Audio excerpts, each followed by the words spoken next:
Estamos en el día 2 de mayo del año 2021.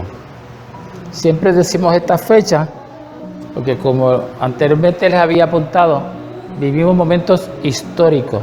Hay que tener conciencia de nuestro momento histórico actual.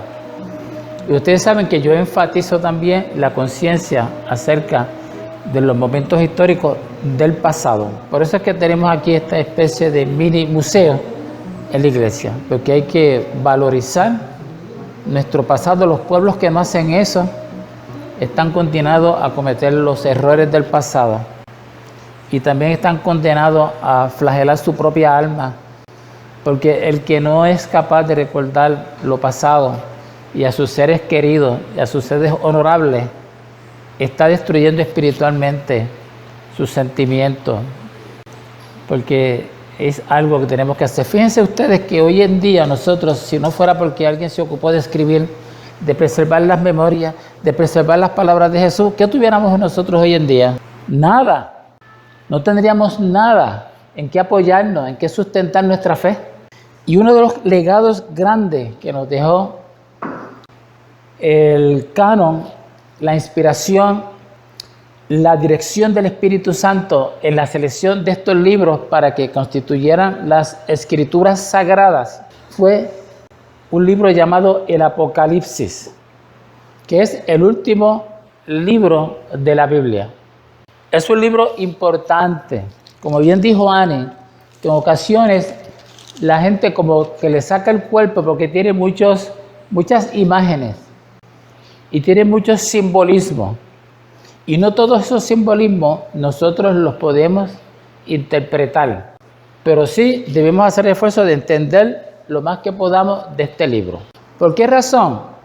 Yo diría que la razón fundamental es que esto es un libro profético.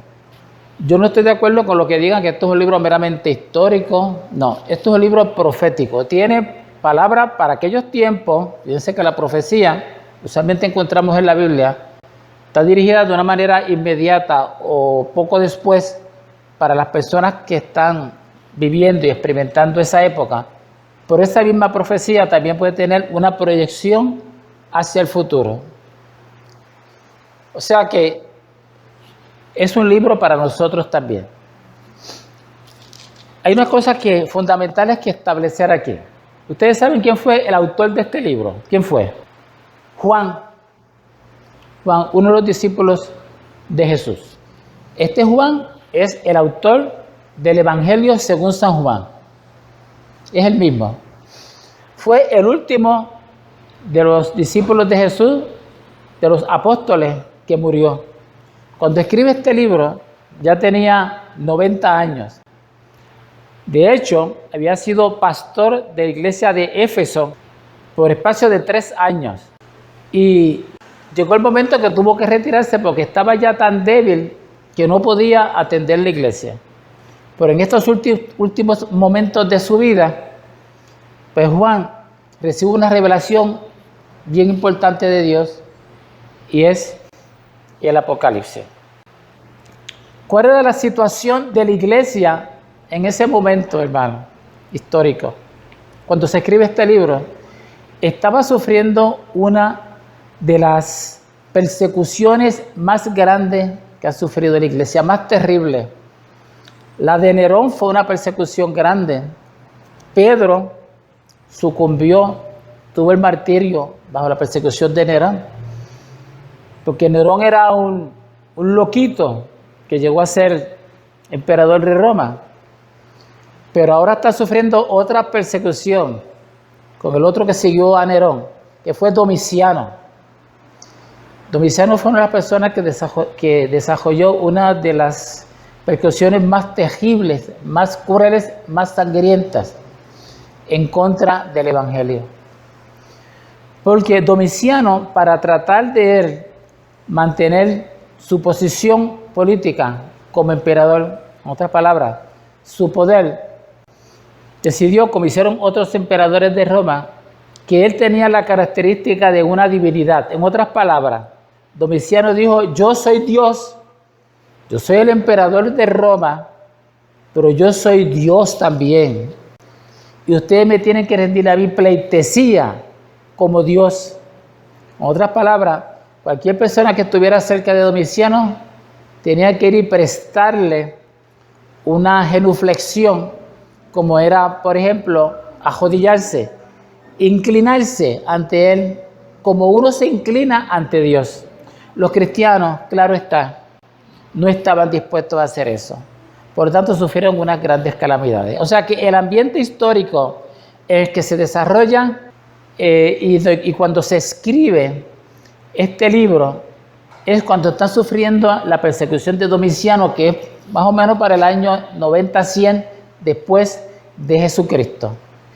Y nosotros tenemos que entender este contexto histórico sin aislarlo del contexto profético. 2 o 3 cositas antes de entrar de lleno. Número 1, ¿cuál es el propósito? Una cosa que quizás no lo escuchamos con frecuencia es que el propósito de este libro es revelar la plena identidad de Cristo. Fíjense, eso vamos a verlo un poquito más adelante cuando entremos de lleno en el pasaje.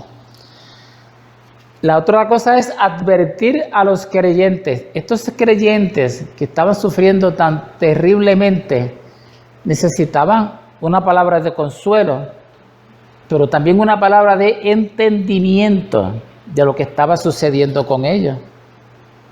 Ellos tenían problemas internos, como vamos a ver en esas epístolas, en esas cartas que se dirigieron a esas 7 ciudades.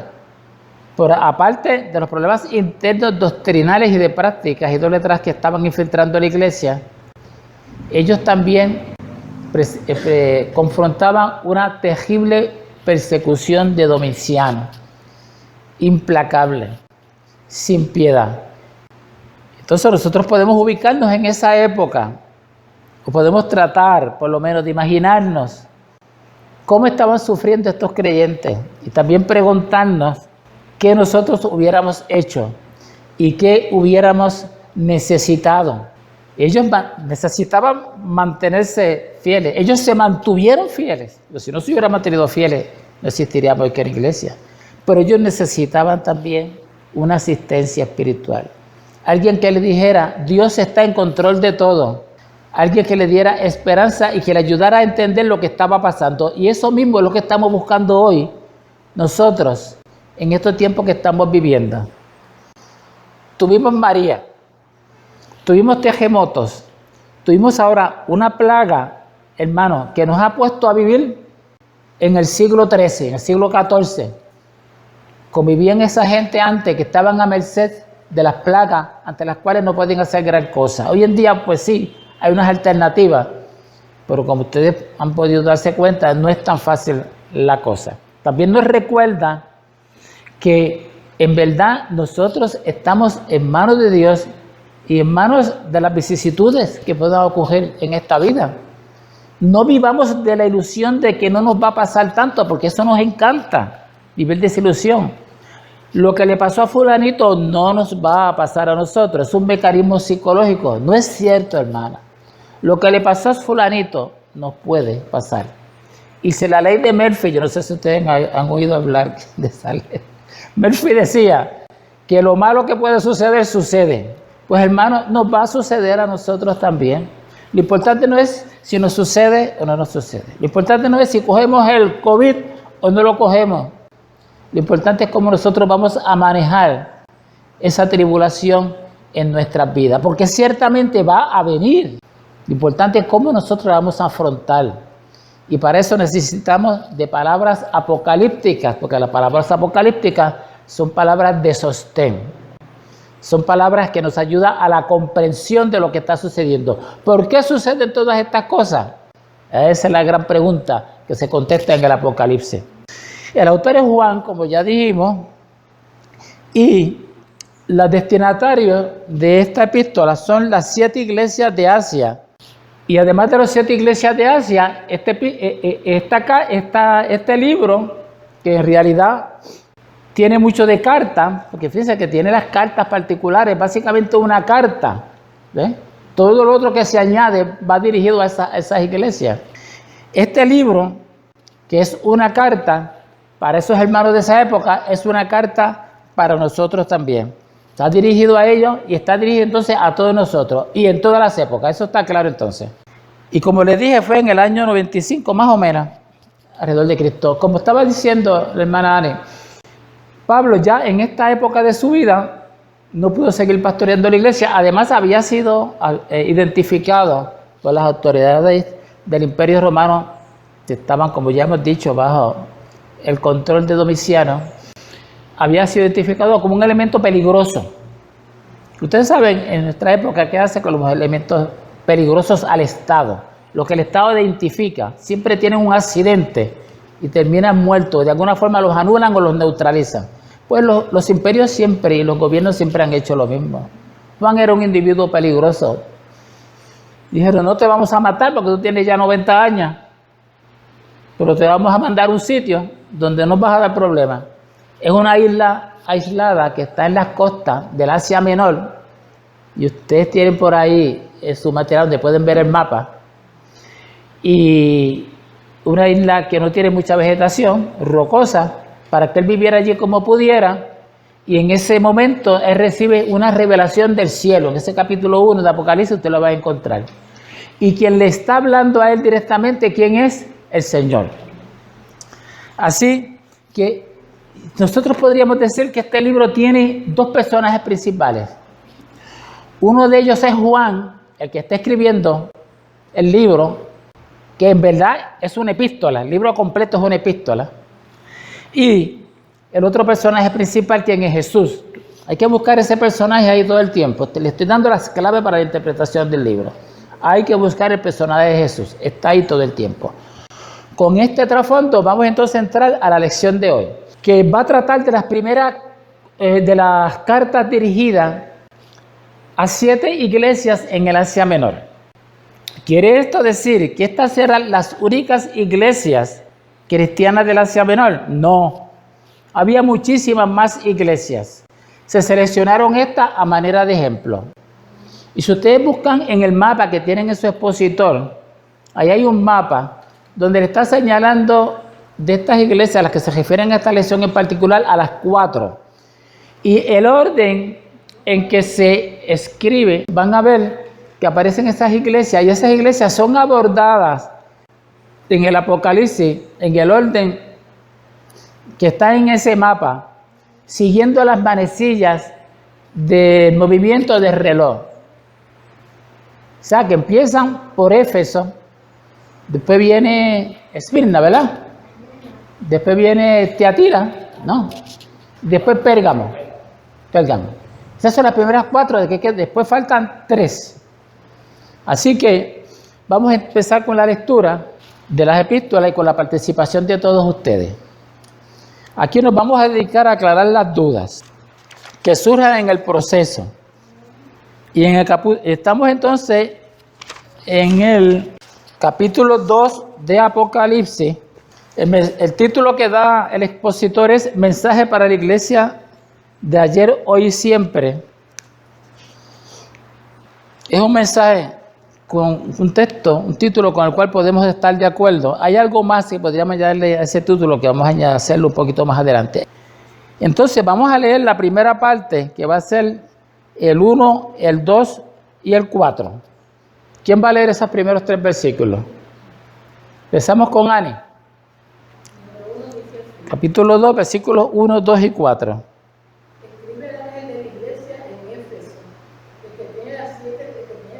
Fíjense, Juan le está escribiendo a una iglesia que él no había fundado, ni Pablo tampoco, pero había sido pastor por 3 años ahí, iglesia de Éfeso.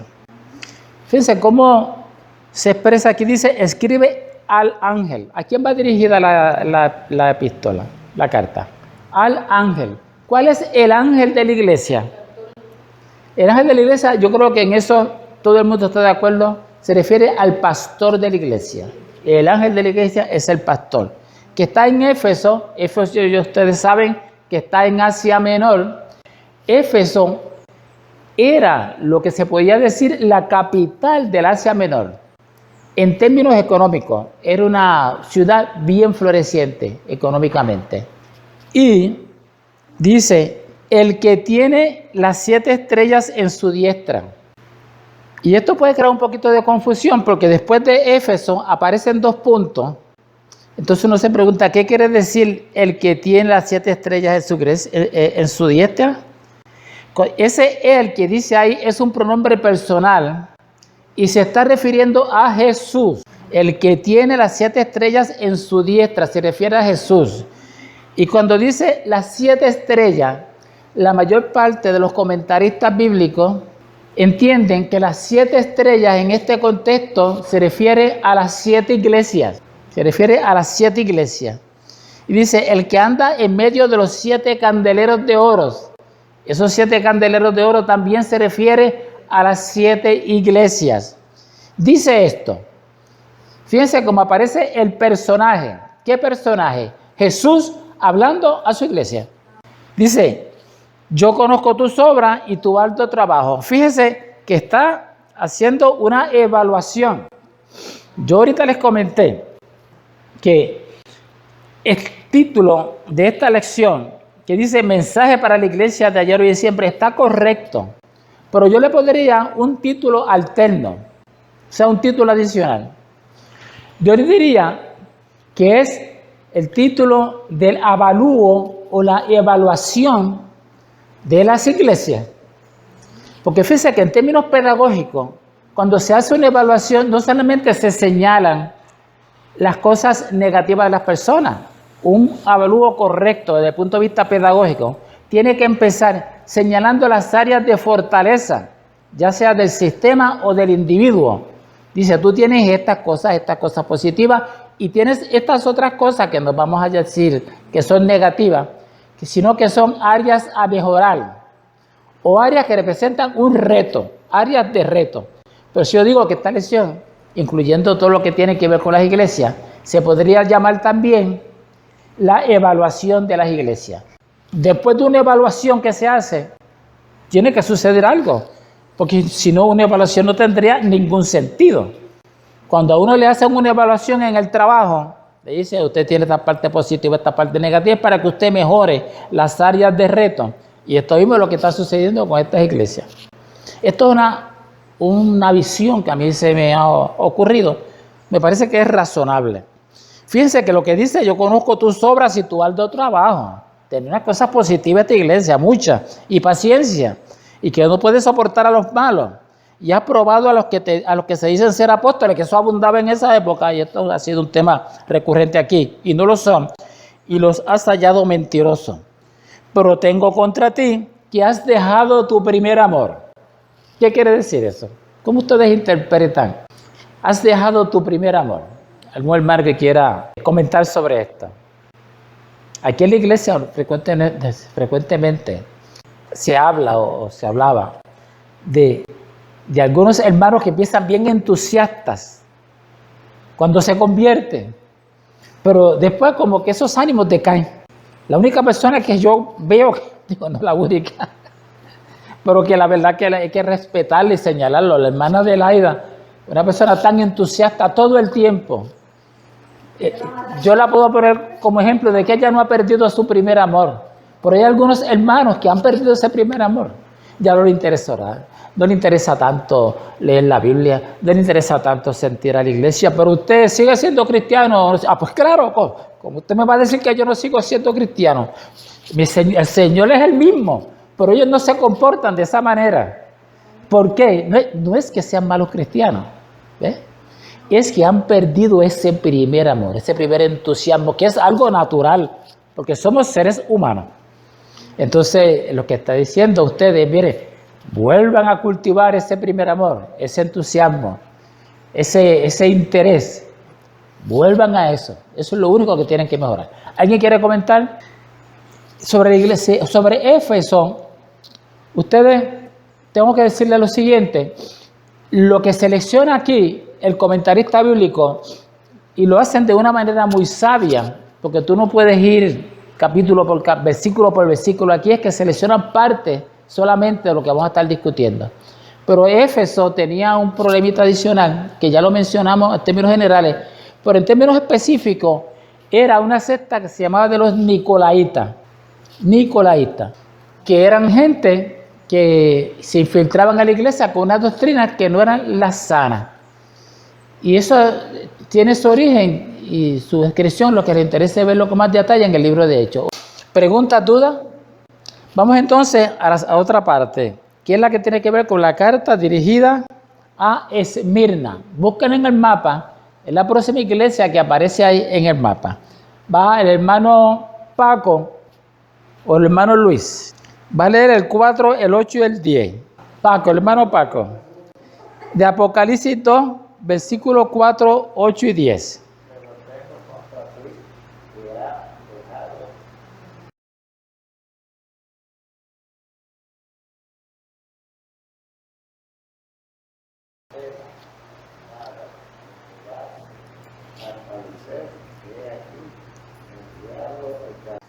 Bueno, Esmirna,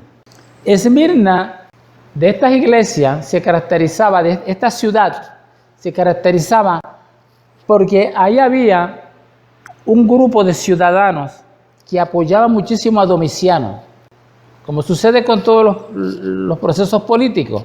Puede ser que aquí venga un gobernador que le caiga mal a mucha gente, pero que también le va a caer muy bien a mucha gente y va a tener sus fanáticos. Y están los que siguen unos líderes, pues, porque van y votan el día de las elecciones, y están los que están en la calle por ahí dispuestos a irse a los puños con que no esté en contra con su opinión acerca del gobernador. Eso sucedía mucho antes en Puerto Rico, en las discusiones políticas. Por eso fue que pasaron la ley esa, que el día de las elecciones nadie podía tomar, porque la gente peleaba y hasta se mataba por los líderes políticos. La gente hoy en día es pues un poco más inteligente, pero esa mentalidad continúa. Y ahí en Mirna había un grupo bien fuerte de seguidores de Domiciano. Así que en esa iglesia se intensificaba la persecución contra la iglesia. Por eso es que él hace una particular mención de la tribulación que esta iglesia está sufriendo. Cuando dice: no temas nada de lo que va a padecer. He aquí, el diablo echará a algunos de vosotros en la cárcel, ¿ves? Para que seáis probados y tendréis tribulación por 10 días. El término 10 días, en mi interpretación, puede haber diferentes interpretaciones, tiene un simbolismo. Y es que cuando se habla de 10, se habla de un proceso que termina, algo que tiene fin. 1, 2, 3, 4, 5, 6, 7, 8, 9, 10. Él lo que le quiere decir con eso es que esas tribulaciones tan terribles que ellos están pasando va a tener su fin.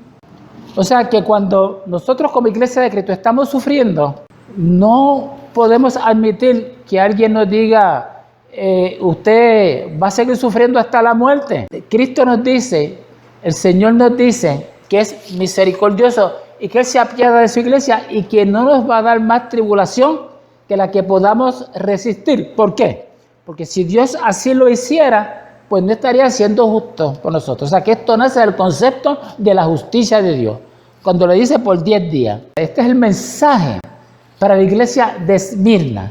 Ustedes tienen una tribulación muy particular, quizás más terrible que en ninguna otra, pero ustedes manténganse firmes porque el Señor va a venir en su rescate. Vamos entonces a la próxima.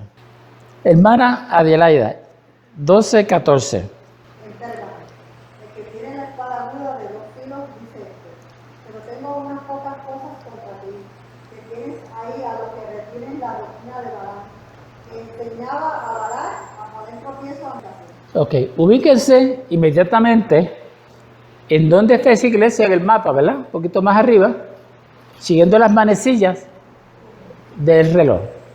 Pérgamo era una de las ciudades más grandes del Asia Menor. Se caracterizaba por su alto nivel cultural. Tenían una biblioteca con más de 200.000 ejemplares.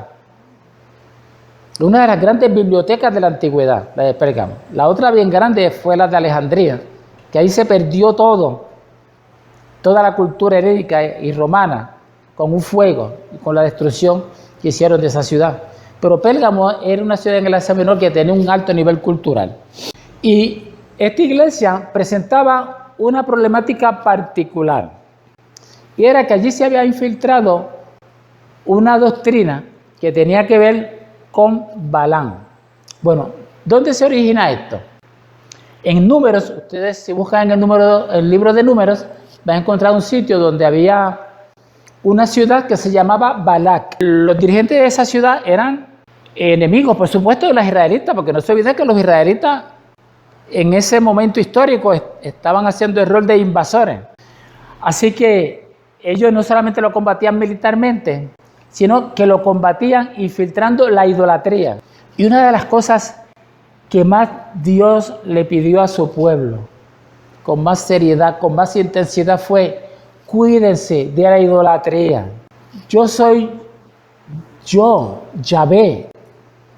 Ustedes quizás no puedan entender bien lo que yo soy, pero una cosa tienen que entender, y es que soy único. Soy Dios único. Esa es una idea que en esa época no era popular, ni le interesaba a nadie tenerla. Yo creo que hoy en día tampoco a nadie le interesa el concepto monoteísta, el concepto del Dios único. Y constantemente busca a la gente otros dioses. Pues en esta época antiguo testamentaria menos. Y había un profeta en Israel. Ustedes saben cuál era la función de los profetas, que eran los portadores del mensaje de Dios para el pueblo. Y había un profeta que se llamaba Balaam. Se escribe B-A-L-A-M.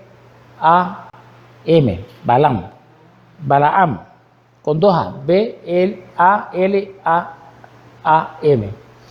¿Y qué hacía este profeta? Bueno, este profeta fue fiel en un principio, pero cuando el rey de Balac le dijo: no, yo quiero que tú vayas al pueblo de Israel y me les enseña a esta gente acerca de los dioses que nosotros tenemos y que nosotros adoramos. Y cuando no pudo convencer a Balaam, ¿qué hizo? Le dio, como dicen por ahí, le pasó la mano con dinero, lo compró. Así que Balaam, comprado por Balac, va y al pueblo de Israel les habla acerca de las prácticas idólatras. Y es un agente para infiltrar esa práctica en el pueblo de Israel. Un pecado terrible. ¿Vale? Entonces, en la iglesia que estamos aquí viendo de Pérgamo, estaba sucediendo algo similar. Y entonces, él hace referencia a ese Antiguo Testamento donde dice la doctrina de Balaam. ¿Qué quiere decir? ¿Cuál es lo que está sucediendo en esa iglesia? Que hay unas personas que están infiltrando ideas y prácticas idólatras. ¿De cuál idolatría? De la idolatría helénica y romana. Y ustedes saben que esto era uno de los grandes problemas que estaba sufriendo la iglesia, que en la discusión que hemos hecho de algunas de las epístolas de Pablo lo hemos mencionado previamente. Aquí está un poco más en detalle. Y él lo llama a eso el pecado de Balaam. Pero a veces en las iglesias se introducen prácticas, objetos o personajes que requieren nuestra atención, nuestra admiración y nuestra fe ciega en ellos y nuestra dependencia en ellos. Y cuando eso sucede de esa manera, se convierten en ídolos. Y los cristianos no podemos tener ídolos. Si tenemos ídolos de la naturaleza que sea, estamos incurriendo en el pecado de Balaam. Las prácticas idolátricas. Y eso es lo que significa el pecado de Balaam, y este es el problema que confrontaba la iglesia de Pérgamo. Fíjense lo que le está enseñando: a comer de cosas sacrificadas a los ídolos. Hemos dicho previamente que en la iglesia primitiva había un issue bien grande con esto, si debemos comer los cristianos cosas sacrificadas a los ídolos. ¿Cuál es la posición del apóstol Pablo? Que lo explicamos previamente, que esto no tiene ninguna importancia porque los ídolos a fin de cuentas no existen, no son nada. Podía malentenderse como una infiltración del concepto idolátrico dentro de la iglesia, porque el comer de los sacrificados de los ídolos no era simplemente llevártelo a tu casa y comértelo, era parte del proceso de adoración esos ídolos. Como era parte de eso, era una práctica idolátrica. Y a cometer fornicación. ¿Por qué? Porque, miren, en la cultura y en la religión griega, la fornicación era parte del culto. De hecho, las sacerdotisas griegas eran prostitutas. Sí, eran prostitutas por profesión, como parte del proceso de adoración a esos dioses, particularmente de la diosa Diana. Parte de la ceremonia parte del ritual era el sexo. ¿Y quiénes eran las personas que estaban a cargo de eso? Las sacerdotisas, que hacían el rol de llevar prácticas sexuales como parte de ese culto. Así que este es el señalamiento que se le hace a la iglesia de Pérgamo. ¿Dudas, preguntas? Ok, vamos entonces a la parte final, 18 y 20. Ani, léete el 18 y 20 para terminar. Y ese que tiene que ver con la iglesia de Tiatira. Y escribe al ángel de la iglesia en Tiatira, el Hijo de Dios, el que tiene ojos como llama de fuego y pies semejantes al bronce. Ahora, Tiatira es la cuarta iglesia que vamos a estudiar en el día de hoy. Tiatira, anteriormente he mencionado que era conocida por unas telas, un tinte que ellos producían, que lo usaban para preparar unas telas exquisitas, y era un tinte rojo.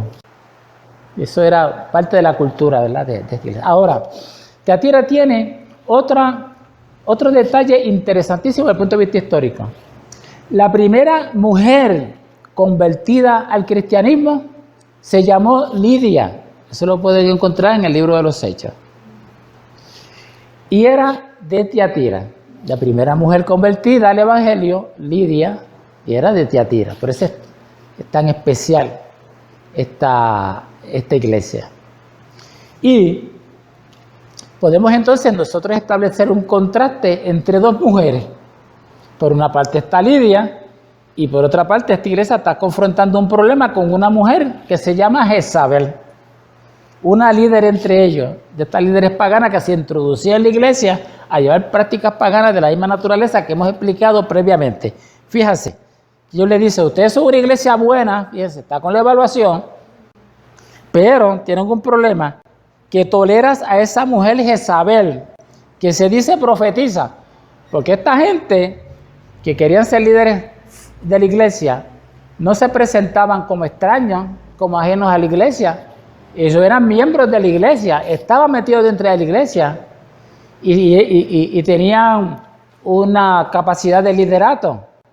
Y lo señala ahí, que le dice, esta que se dice ser profetiza, está allí hablando a nombre del mensaje de Cristo, pero está mezclándolo con las prácticas paganas, que ¿cuáles son? La fornicación y el comer cosas sacrificadas a los ídolos, con la explicación que yo les di previamente. Y entonces le dice, esta persona ustedes no la pueden tolerar. Así que fíjense ustedes que aquí lo que hemos hecho en el día de hoy es interpretar la evaluación, no que yo hago, sino la evaluación que hace Cristo mismo, porque quien está participando aquí en todas estas palabras es Jesús. Fíjense que yo se los dije que este libro tiene dos personajes importantes, centrales, uno es Juan y el otro es Jesús. Todo el tiempo el que está hablando es Jesús. Y la evaluación que Jesús hace de esa iglesia es la que hemos repasado aquí en el día de hoy. Y entonces él da también la respuesta aquí, mire, de esas fallas que ustedes tienen, vamos a dejarlas. Y estos mensajes que se dieron más de 2000 años atrás, hermana, son para nosotros como iglesia. Nosotros no somos ni Pérgamo, ni Éfeso, ni Tiatira, ni ninguna de ellas. Nosotros vamos a coger de todos esos mensajes, hacer nuestra propia evaluación y hacer lo que uno hace cuando uno es evaluado y es evaluado con buena fe. Y Cristo nos evalúa con la mejor buena fe del mundo, con la fe del amor de Dios. Quiere decir que nosotros lo único que podemos hacer ante esa evaluación que es dejar lo que no sea bueno ante los ojos de Dios. Pregunta, duda, este pasaje que le acabamos de explicar, hermano, para terminar la lección, ¿representa alguna duda para alguno de ustedes? Comentarios que quieran hacer.